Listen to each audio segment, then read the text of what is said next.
নওগাঁতে এসে পৌঁছালেন তারেক রহমান। দর্শক, বাংলাদেশ টাইমস থেকে সরাসরি সংগৃহীত করেছি, ঠিক দেখানোর চেষ্টা করছি। ইতিমধ্যেই কিন্তু তারেক রহমান নওগাঁতে এসে উপস্থিত হয়েছেন এবং তিনি তার যে নির্বাচনী প্রচারণা, সেই নির্বাচনী প্রচারণায় কিন্তু কিছুক্ষণের মধ্যেই বক্তব্য রাখবেন নওগাঁ এটিএম মাঠে। আমরা ঠিক লক্ষ্য করছি কিন্তু তারেক রহমান সেই সামনে থেকে, লাল সবুজের বাসের সামনে থেকে, সবার আগে বাংলাদেশ সেই গাড়ির সামনে থেকে কিন্তু নেতা কর্মীদের, সাধারণ মানুষদের উদ্দেশ্যে হাত নাড়া দিচ্ছেন।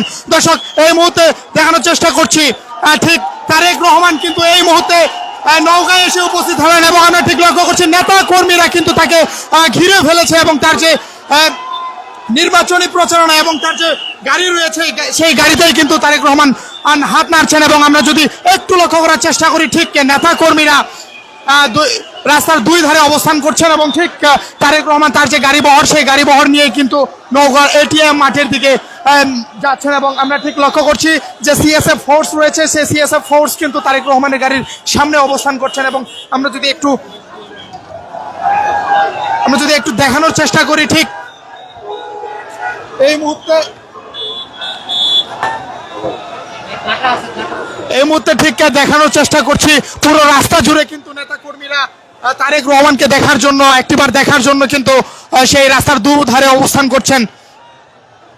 এবং তার যে গাড়ি রয়েছে, সবার আগে বাংলাদেশ যে গাড়িটি রয়েছে, সেই গাড়িতে করে কিন্তু তিনি তার যে নির্বাচনী প্রচারণা, সেই নির্বাচনী প্রচারণায় অংশ নিয়েছেন। এবং ঠিক 3 দিনের সফরে কিন্তু উত্তরবঙ্গের তার যে নির্বাচনী প্রচারণা, সেই নির্বাচনী প্রচারণায় 12:18 কিন্তু রাজশাহী শাহ মখদুম যে মাজার রয়েছে, সেই এয়ারপোর্ট রয়েছে, সেই এয়ারপোর্টে কিন্তু তিনি অবতরণ করেন এবং একটা 30 মিনিটে যে মাজার রয়েছে, মাজার জিয়ারত করেন। মাজার জিয়ারত শেষে কিন্তু রাজশাহীর মাদ্রাসা মাঠে, ঠিক রাজশাহীর মাদ্রাসা মাঠে তার যে নির্বাচনী প্রচারণা, সেই নির্বাচনী প্রচারণায় অংশ নেন।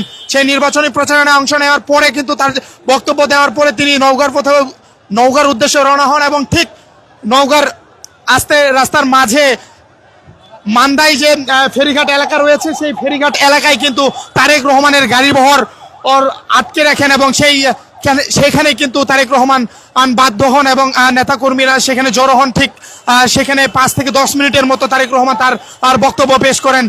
মান্দাই ফেরিঘাটে তার বক্তব্য দেওয়ার পরে কিন্তু তারেক রহমান সেই তার যে নির্বাচনী প্রচারণা, নওগাঁর এটিএম মাঠ, সেই এটিএম মাঠের উদ্দেশ্যে কিছুক্ষণ আগে কিন্তু তিনি এখানে এসে উপস্থিত হয়েছেন। এবং ঠিক